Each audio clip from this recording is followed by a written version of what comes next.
আন্তর্জাতিক গুম প্রতিরোধ দিবস আজ। গত ১.৫ দশকে স্বৈরাচারী শেখ হাসিনার আমলে আতঙ্কের নাম ছিল গুম। হারিয়ে যাওয়া সেই মানুষদের ফিরে আসার দিকে তাকিয়ে স্বজনরা। তবে এখনও এর কোনো সুরাহা কিংবা গুম হওয়া মানুষদের পূর্ণাঙ্গ তালিকা করতে পারেনি অন্তর্বর্তী সরকার, যদিও গুম প্রতিরোধে অধ্যাদেশ জারি করতে যাচ্ছে সরকার। রাশেদা আনিসের বিশেষ প্রতিবেদন। এই জায়গাটা খুব পরিচিত আমার, কারণ আমার হাজবেন্ড প্রায় আমাকে এখানে নিয়ে আসতো। যে সংসদ ভবন দাম্পত্য জীবনের অনেক স্মৃতির স্থান, সেখানেই আয়োজিত আলোকচিত্র প্রদর্শনীতে তার স্বামী এখন শুধুই ছবি। সেই ছবির পাশে দাঁড়িয়ে কান্না জড়ানো কণ্ঠে কথা বলছিলেন গুম হওয়া চঞ্চলের স্ত্রী রেশমা আক্তার। অপেক্ষায় আছি, কারণ ১২ বছর কান্না করতেছি, এখন কান্না চলে আসে। ২০১৩ সালে গুম হন পুরান ঢাকার চঞ্চল। এরপর একাধিকবার কথা উঠলেও বিয়ে করেনি রেশমা। ছোট সন্তানটিও বড় হয়ে গেছে। রেশমা এখনো ফেরার অপেক্ষায় তার জীবন সঙ্গীর। আমি ওর অপেক্ষায় আজীবন, যতদিন আল্লাহ আমাকে বাঁচিয়ে রাখবে ততদিন আমি থাকবো। আকাশের দিকে তাকিয়ে একা একাই কথা বলছে আরিয়ান। যখন সে ৫ বছরের শিশু, তখন বাবা গুমের শিকার। হদিস মেলেনি এখনো। ছেলের ভবিষ্যতের কথা চিন্তা করে মা সবাইকে বলেছেন তার বাবা বিদেশে। ছেলের স্কুলেও বলা হয়েছে সে কথা।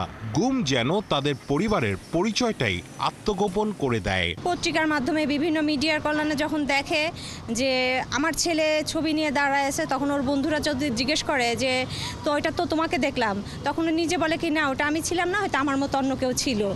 মানে নিজের যে পরিচয়, সেই পরিচয়টাও আমরা এখন দিতে পারি না। ২০১৮ সালে বাড়ির সামনে থেকে র্যাবের পোশাক পরিহিত কয়েকজন মাইক্রোবাসে করে তুলে নিয়ে যায় মোহনকে। সেই সিসিটিভি ফুটেজ নিয়ে একাধিকবার মামলা করতে চাইলেও কেউ মামলা নেয়নি। জায়নামাজে বসে কোরআন তেলাওয়াত করে ছেলের জন্য দোয়া করে যাচ্ছেন তার বৃদ্ধ বাবা মা। গুম হওয়াদের নিয়ে অনেকদিন ধরেই কাজ করছে মায়ের ডাক নামের এই স্বেচ্ছাসেবী সংগঠন। এর একজন সংগঠক এখনো খুঁজে ফেরেন গুম হওয়া তার ভাইকে। আওয়াজটা বন্ধ করে দেওয়ার জন্যই তো গুম করা, একটা ভয়ের সংস্কৃতি ক্রিয়েট করার জন্য।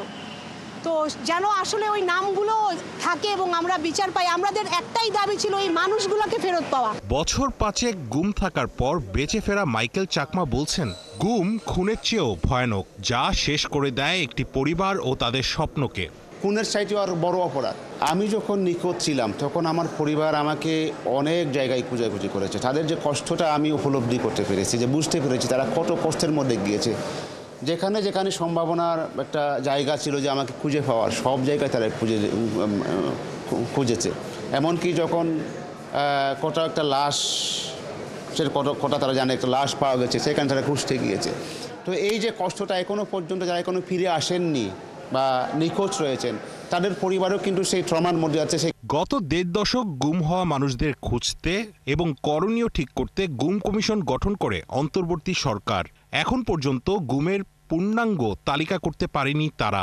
যদিও গুমের সাথে যারা জড়িত ছিল তাদের অনেককেই চিহ্নিত করে কমিশন। এই কমিশনের সদস্য ও মানবাধিকার কর্মী নূর খান লিটন বলছেন, সমাজ এখনো ভয়ার্ত পরিবেশ থেকে বের হতে পারেনি।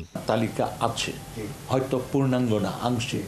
কারণ আমাদের মনে রাখতে হবে গুমের ঘটনা সবাই কিন্তু, সব পরিবার বা গুমের ভিকটিমরা কিন্তু এগিয়ে আসেনি। ফলে একটা তালিকা আছে কারা ফেরে নাই, কিন্তু সেই তালিকাটা পূর্ণাঙ্গ না। একটা তালিকা আছে যারা গুমের শিকার হয়েছেন, তারাও সেই তালিকাও কিন্তু পূর্ণাঙ্গ না। বাবাকে সেভাবে কখনোই ছুঁয়ে দেখা হয়নি মেয়েটির। বয়স যখন ৩ তখন গুম হয় তার বাবা। এখন বয়স ১৫। বাবার এই ছবিটি এবং অশ্রুই তার একমাত্র সঙ্গী।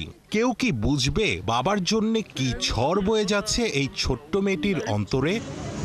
রাশেদা আনিস, ৭১, ঢাকা।